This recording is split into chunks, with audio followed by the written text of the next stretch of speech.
There's a lot of draft stuff we could talk about from last night, but the one thing I want to talk about, because for the life of me, I can't figure out why it happened, is why did the Wizards trade Deni Avdija? Like, what was there, like, right before the draft, they traded Deni to the Portland Trail Blazers for Malcolm Brogdon and the 14th pick in last night's draft. And that move, I've slept on it, and it still makes zero sense, because the Wizards last summer finally hit the reset button. They're finally going to tear everything down and go into a rebuild. That's why they traded Bradley Beal. And like Deni Avdija, he comes into this past season and has a career year, 14.7 rebounds, 4 assists, shot 37% from three. Now, of course, obviously you could question the quote unquote validity of those numbers because they came on a really bad team, a very chaotic team where obviously there wasn't a lot of structure and order with Jordan Poole and Kyle Kuzma. So you could definitely question the value of putting up empty stats on a team that doesn't win. There is some validity to that, but if nothing else, like for a guy who I think sort of was very up and down in his first few years, didn't really know what he was doing, didn't always look good. At the very least, you look at his numbers and think, okay, this is something.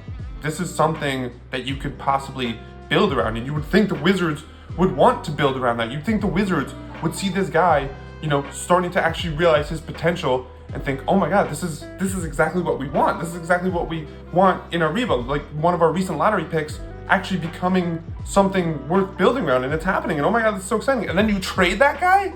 Why, what? It makes zero sense.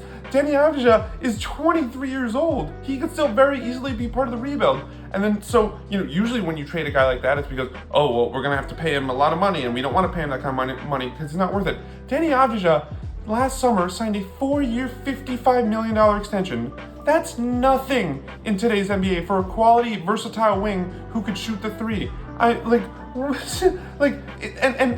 the real cherry on top is that it's a descending contract. He's gonna get paid $15 million when the contract extension kicks in only this year, and then in the last year of the deal, he's gonna get paid $11 million, less than $12 million for oh my God, for a contributing role player like that, who's again only 23, who's only gonna get better. Like that's literally the exact thing Washington would want out of a guy, for a team that's rebuilding, that's just trying to figure it out. Wouldn't you want that guy on your team? And what do they trade him for? Malcolm Brogdon, who's obviously more of a veteran, so maybe you could flip him for something, I don't really know.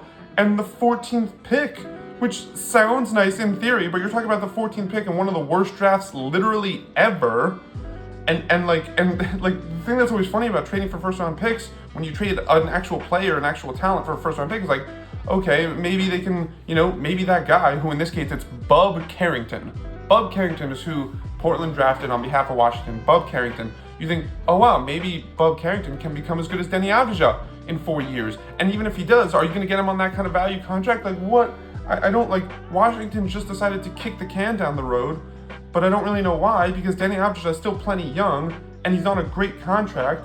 And so now you're just working more in hypotheticals with this Bub Carrington, who it might work out really well, but odds are, I don't know, is he ever going to be better than Deni Avdija? I don't know. Odds aren't in his favor, and it's not an insult to him. It's just like math.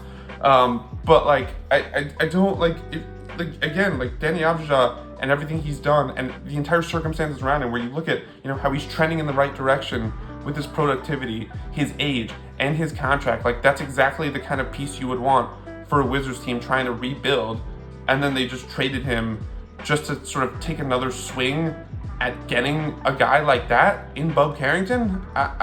This is what we say when we say bad teams just remain bad, because that's the only explanation you have for this. Just like dumb teams make dumb moves, they will always make dumb moves.